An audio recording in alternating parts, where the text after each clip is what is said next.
Hop, je reviens de suite, ne bougez pas, on va react à la vidéo de LolDobby. LolDobby, pour ceux qui ne connaissent pas, c'est un mec qui est très fort au jeu, je pense, parce qu'il comprend très bien League of Legends. Enfin, il est peut-être pas très fort au jeu, mais du moins il comprend très bien League of Legends. Qui fait des vidéos sur les meilleurs joueurs du serveur coréen. Et il a fait une vidéo sur moi. Et il a sorti une vidéo sur moi, donc déjà, n'hésitez pas à aller liker, regarder sa vidéo, lui donner de la force. Je dis, c'est pas de lui voler des vues. Mais voilà, je dis, moi c'est de react, on va regarder ça ensemble.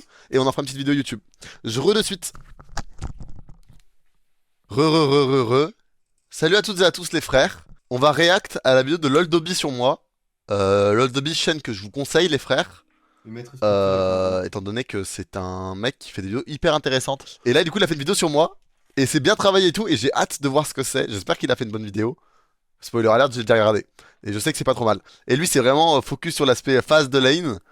Et du coup moi je pourrais aussi rajouter des petits trucs autour. Sur notamment sur l'aspect roaming etc. qui nous a très peu parlé. Mec, voilà, comme ça vous savez, j'ai jamais fait de réact de ma vie, je sais pas comment faut réagir. Bonne chance. Alors voilà, là c'est le moment très stylé. Salut Splinter, Kennen Mid Main has appeared in Korea. Il arrive en coréen. Il a stomp tout le monde jusqu'au rank 3 avec un insane win de 67%. Pour le coup, à ne pas banaliser. À ne pas banaliser, le win rate, c'est en vrai pour le coup, la stat elle est terrorisante. Je suis le GOAT. Pardon.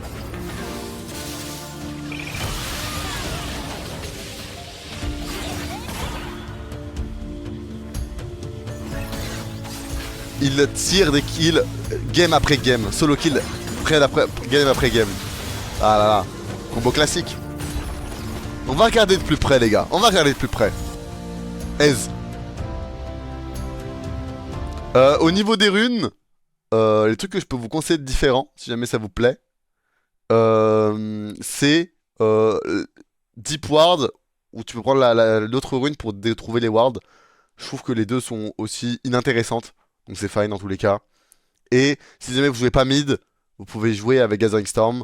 Moi j'aime bien le setup électrocute parce que ça te permet d'avoir de plus de solo kills et de mettre le plus de rythme en early game. Maintenant dans les match-ups, il faudrait jouer Aerie, dans d'autres match-ups, il faudrait jouer Phase Rush. Honnêtement, Kanen c'est un champion qui peut jouer avec beaucoup de runes différentes. À vous aussi de tester, de voir ce qui vous plaît le plus, tu vois. Je sais que le W Max existe en top lane. C'est un truc que je fais assez peu, parce que je joue pas du tout top en ce moment. Parce qu'en fait ça te permet d'avoir la prio, et en fait avoir la prio c'est-à-dire gagner la lane. Donc en fait ça c'est un truc où tu peux le faire, le max W au top, parce que tu as un meilleur contrôle de lane, et tu perds quand même un peu de burst, et tu perds un peu de range de poke, mais personnellement c'est pas mon style de gameplay genre. Et sinon moi je joue tout le temps Ignite, parce que je trouve ça trop bien pour trouver des solo kills, et je trouve pas que t'aies besoin de TP spécialement pour pouvoir jouer la map. Moi je comprends pas pourquoi tu joues toutes les match-ups Test of Blood, parce que c'est trop fort. Alors que en fait, Kanen a 0 sustain, et du coup avoir ne serait-ce que ce 20 HP en boucle en lane va vraiment t'aider. Et au niveau des items, je fais rarement Shadow Flame first, juste si je peux avoir un first back large road, je le fais parce qu'en fait l'item est dur à acheter. Et en fait avoir autant d'AP permet de pouvoir vite clear les waves, et ça c'est grave huge. Tant pour bouger sur la map, avoir plus de dégâts, etc. etc.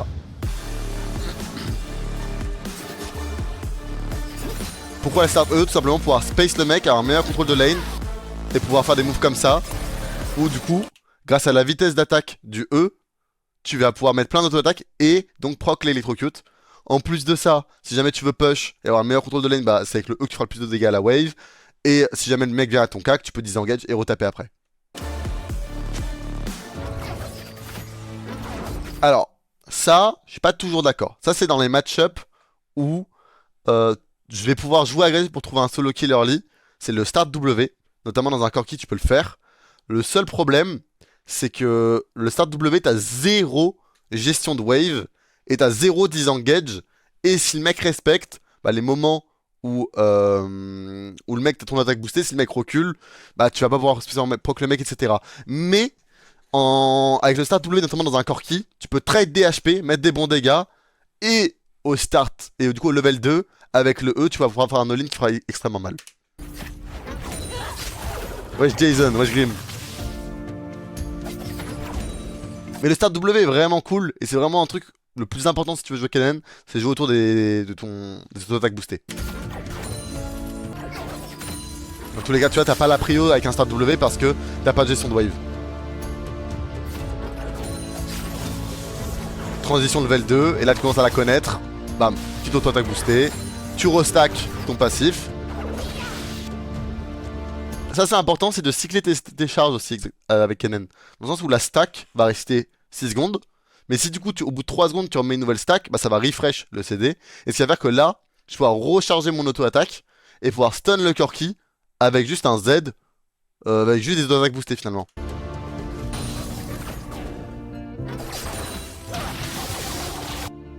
Et là du coup il est stun. Parce que du coup j'ai delay mon Z.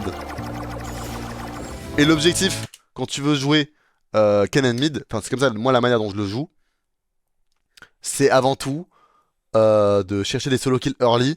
Parce qu'en fait t'as pas une excellente gestion de wave avec Kennen. Ce qui fait qu'en fait si t'arrives à trouver un solo kill early, tu peux trouver un crash, trouver un petit lead, et avec celui tu peux le snowball sur la map, etc. etc. tu vois. Non, non, la phrase.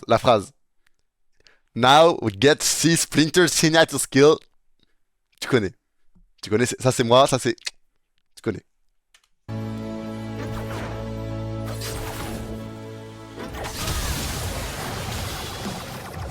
La classique. La classique.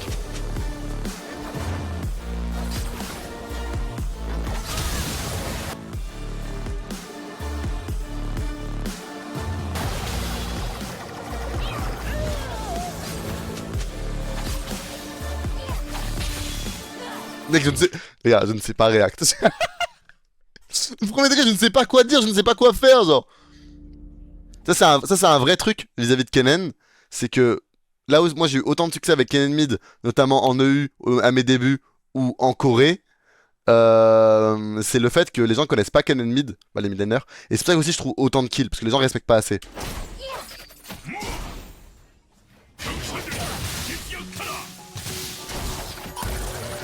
Ça, c'est quand je pète un peu un câble, parce que c'est le match-up Asia qui m'ont entaré. C'est que je trade le plus d'HP possible en early pour un flash-in. Attention, le problème de cette strat, c'est que si le mec respecte, bah je vais juste perdre des HP. Et si je peux jamais l'all-in, bah j'ai juste perdu la lane. Donc c'est un peu flippy.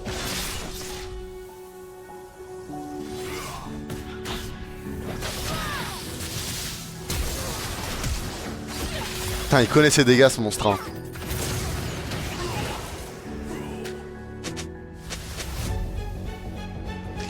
La seule manière pour le vis-à-vis de react à ça, c'est de react, de pré-shot mon flash, ou alors d'avoir train moins d'HP en very early.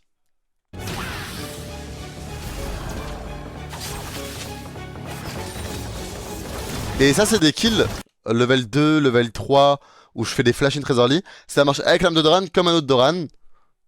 Avec l'âme de Doran, t'auras un meilleur DPS, mais avec un autre Doran, t'as plus de burst et surtout t'as plus de sustain.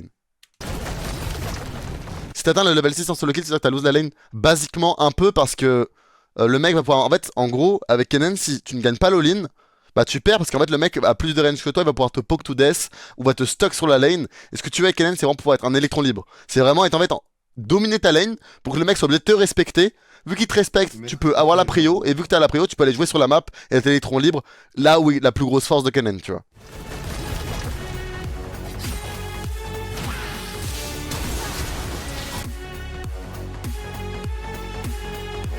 Ce qui est important aussi, c'est que du moment que t'as touché ton E avec Kennen, t'es pas obligé de Z instant.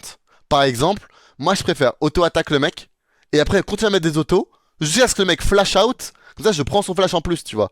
Parce que le Z de Kennen a une plus grande range que le flash du mec. Donc, keep ton Z jusqu'à ce que le mec flash, c'est parfait. Et du coup, bah là, il flash out. Et maintenant, je peux Z. Maintenant, je vomis mes spells et il est mort.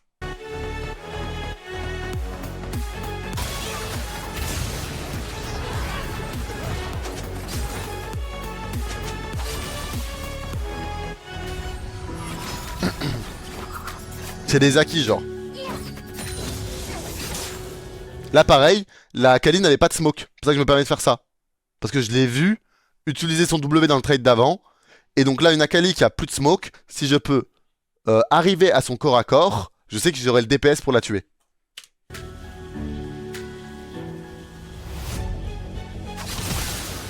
En plus de ça, je flash son Q, ce qui fait que je prends pas les dégâts, donc le trade est encore plus facilement gagnable. C'est en fait le meilleur setup que tu as avec Kennen, c'est que t'es trouvé genre un petit 30-40% de dégâts sur ton vis-à-vis. Même si toi t'as perdu 50% HP, c'est fine, parce que t'auras un plus gros burst que lui. Et quand tu vas t'approcher pour E sur le mec, ne jamais rater ton E flash, et surtout flash un spell de ton adversaire pour être sûr de créer un gros différentiel.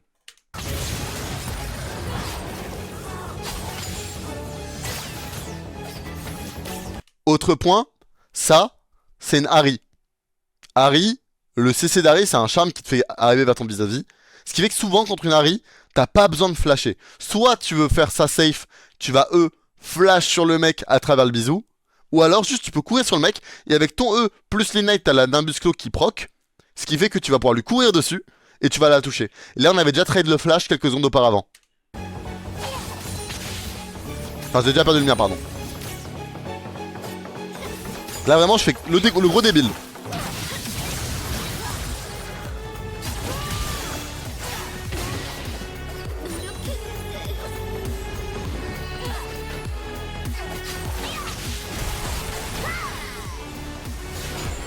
Voilà, ma wave est horrible.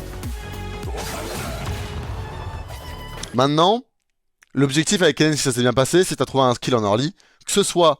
En fait, t'es pas obligé non plus d'avoir solo kill ton vis-à-vis pour être bien à Kennen. C'est juste mettre une pression.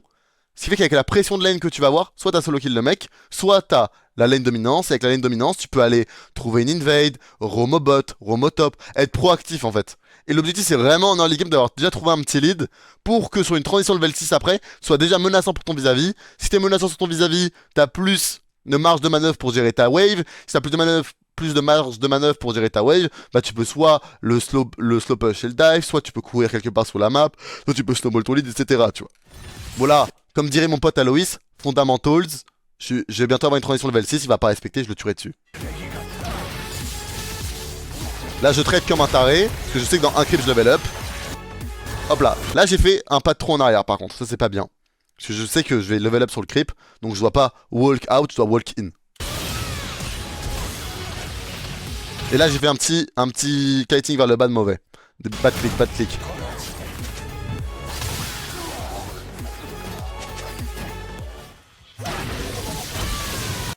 Basiquement, si... Là j'ai une grosse baguette, hein. Je suis quand même fat, j'ai déjà 2 kills. Si je suis contre un mage control, que j'ai une grosse baguette, et qu'il n'a pas d'HP, donc pas rush roa ou quoi, si je dodge son CC, il est mort. Avec Kennen, t'as le burst pour le tuer. Que ce soit pas un Zir parce qu'il a un dash out et un R pour disengage, pas une Orianna parce qu'elle a un shield et des buffs de résistance, mais une Syndra, une Vex, un Veigar, qui d'autre, un Xerath, un Wei. Si j'arrive à avoir une grosse baguette et que je dodge son CC, dead. J'avais pas grosse baguette sur ce clip, my bad. J'avais, je pense, double tome d'ampli, plus saut noir. Donc ce qui fait que j'ai pas les dégâts de la tuer. Mais je prends son flash et je lui mets un énorme chunk. Et ça, c'est un autre point qui est important quand tu veux jouer ton solo kill au mid. C'est si t'as un angle de mettre un R entier au cac d'un mec, fais-le. C'est pas grave si tu le tues pas, parce qu'après, il a un HP. Soit il reset, il perd une wave, soit il reste et tu peux le dive.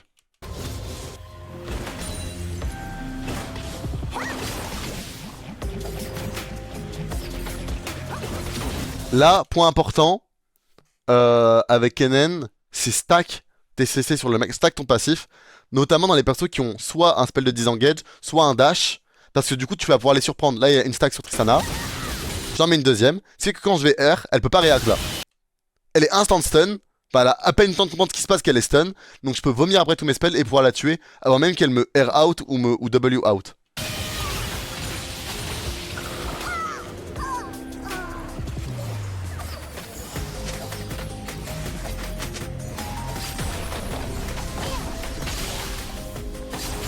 Le mec de la vidéo t'a demandé de l'aide pour rédiger? Non, il l'a fait tout seul.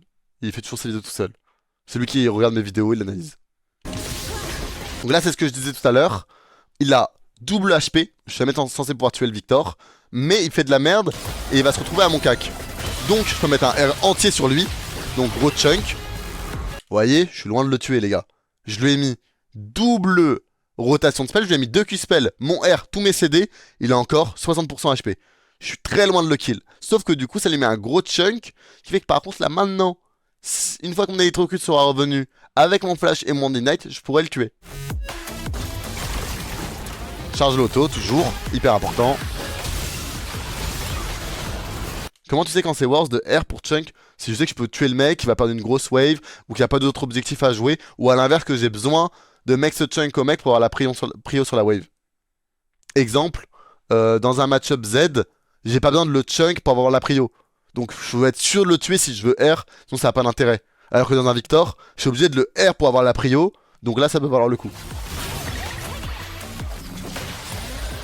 Petit chunk, on stack le passif, toujours stacker le passif, on le force à Z out. La force de Kennen également, c'est que le E a très peu de CD, il a 10 secondes de CD. Alors que la plupart des spells de disengage ont plutôt 15 secondes. Ce qui fait que t'as toujours une tempo de 5 secondes pour pouvoir re-engage le mec quand lui aura toujours pas son spell. Là, elle a pas de spell, je peux la one tap. Une fenêtre.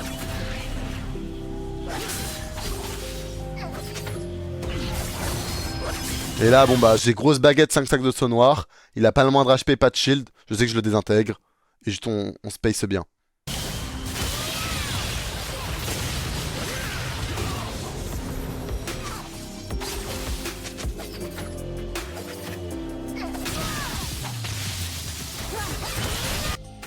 Ça c'est un petit trick. Petit truc sympa.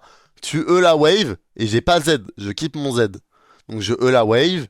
Je recule, le mec va walk up en se disant bon bah il veut juste push la wave et décale. Et je fais un R proto in, le mec est surpris. Là je lui mettais 2 levels, un item entier d'avance, elle était vraiment out la Talia, bah je la one tap. Et ce kill là est intéressant parce que ça me permet de sécuriser la prio, de prendre des plates, pouvoir décaler aux grubs après. Même si le mec vaut pas de gold, c'est un kill qui me coûte pas beaucoup d'efforts et qui m'aide beaucoup.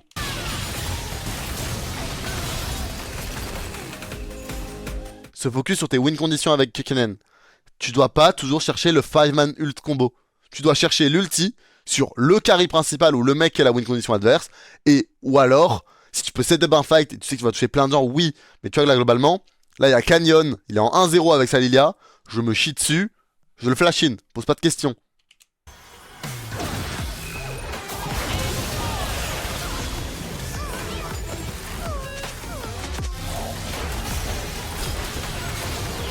Là pareil, on appuie sur tab.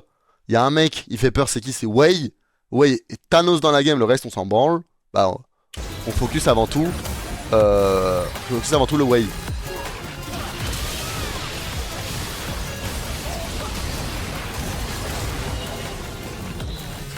Toujours important d'avoir ton auto-attaque chargé. Ça t'apporte beaucoup de dégâts, ça permet d'avoir un stun à distance.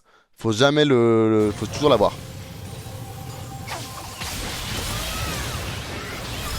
Et là, proto in, pouvoir toucher mon E du bout et E out.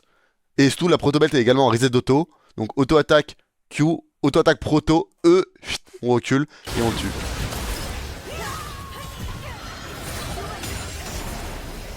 Les classiques 5-man ult, voilà.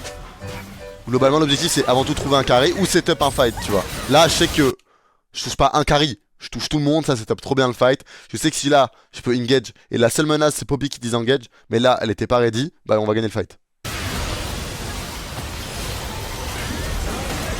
Et tu veux toujours Zonia un spell. Ça a un de Zonia pour rien. Tu veux Zonia pour un CC. Parce qu'il y a un burst, parce qu'il y a quelque chose. Tu veux d'abord mettre tous tes spells avant de Zonia. Et après Zonia, les spells importants. Comment est-ce que tu gères ta 5ème auto pour pas perdre de creep? Tu acceptes de louper quelques lastites pour garder l'auto chargée? Oui, bah en fait globalement, je connais très bien le champion, donc j'arrive toujours à peu près sur une wave à savoir combien d'auto je dois mettre. Puis à la fin que mon Z lastite tout et que j'ai encore mon auto-attaque chargée. Mais si jamais il y a un range qui survit, bah je préfère garder mon auto-attaque boosté que prendre ce range. Là j'ai raté ce spell, c'est dommage. Match-up mêlée, le mec de dash in, auto-attaque EZ out, et après tu punis à l'auto-attaque. Basiquement.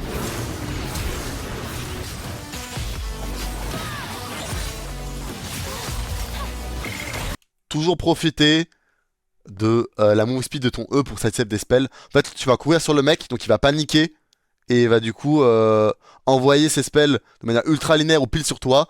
Tu le sidestep et tu le touches après. Et là, important, tu veux tempo toujours. En fait, ton Z, c'est un long CD, c'est 14 secondes niveau 1. Ton Q-spell en a beaucoup moins. Et en fait, tu sais que dans un trade, tu vas pouvoir mettre un seul Z. Donc, tant qu'à faire, autant garder ton Z pour le prochain timing où t'as ton Q. Comme ça, tu pourras pas le rater. Il a 2 stacks. J'attends d'avoir mon Q-spell avant d'appuyer sur Z. Là, je tempo. Hop, 1 seconde sur mon Q. J'explose Z maintenant. Il peut pas le sidestep.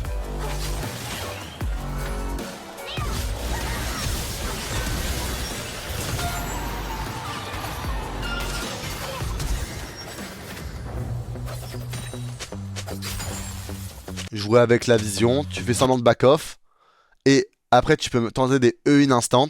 J'ai l'auto-attaque chargée, je vais pouvoir la kill. Et surtout que les gens se rendent pas compte à quel point le E de Kenneth peut permettre de gap close, et tu peux trouver des petites finishes comme ça.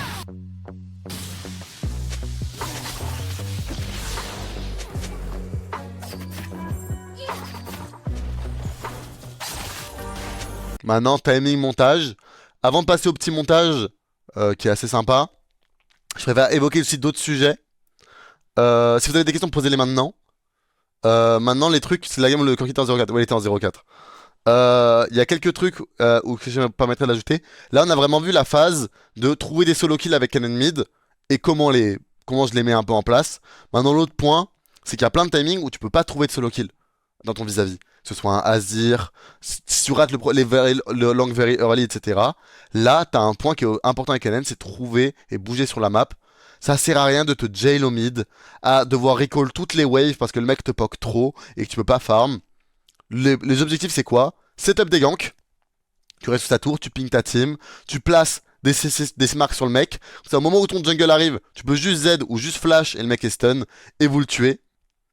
Autre timing, désynchro ton back avec lui. C'est-à-dire qu'il y a un timing où tu vas back, le mec va avoir aussi des thunes, il va reset aussi. Ce qui fait que tu vas pouvoir revenir sur ta lane, crash la wave et pouvoir avoir la prio sur une action. Parce que lui a reset aussi pour acheter son spike. Et si tu désynchro ton back comme ça, tu vas pouvoir bouger sur la map, revenir, reprendre ta wave. Lui il va essayer de décaler, ça va être trop tard. Et en fait, si tu arrives à te désynchro sur la lane avec ton vis-à-vis, il peut plus te snowball et tu peux bouger partout sur la map. Et sinon, c'est parfois, bah, hésite pas, flip une wave. Si tu vois qu'il y a une grosse action bot que ta botlane va se faire dive, nix, et tant pis pour ces 6 creeps.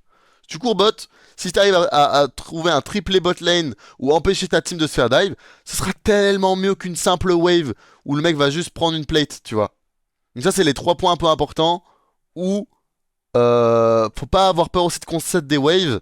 Ça, c'est mon approche de la solo queue. C'est pas la belle manière de jouer à League of Legends, mais la solo queue, c'est pas le beau League of Legends en fait. Et ce qu'on veut avant tout, c'est gagner. Et parfois, pour gagner, bah, faut jouer de manière un peu sale, flip une wave, se dire que bot là, c'est sûr que cette action là elle est plus importante que ma wave, tu la laisses et tant pis, tu vois. Attention, c'est un jeu dangereux. Tu vas passer ultra bien à perdre des waves. Mais parfois, c'est le meilleur call que de te mettre un petit peu behind. Et globalement, c'est les 3 points un peu importants qu'il a pas trop évoqués. Donc sur concède des waves pour aller aider ta team, désynchro ton back avec ton adversaire et setup des ganks. Parce qu'il y a ici plein de match-ups où tu pourras pas trouver de solo kill. Et là maintenant, petit parti montage. Merci Dobby pour la vidéo. Donc en vrai, énorme merci à lui, tu vois, la vidéo est vraiment cool. Elle est vraiment que focus sur l'aspect phase de lane. Mais ça reste, je pense, assez intéressant, c'est assez cool. Et puis il m'a saucé ce vilain monstre. Donc un gros W à lui.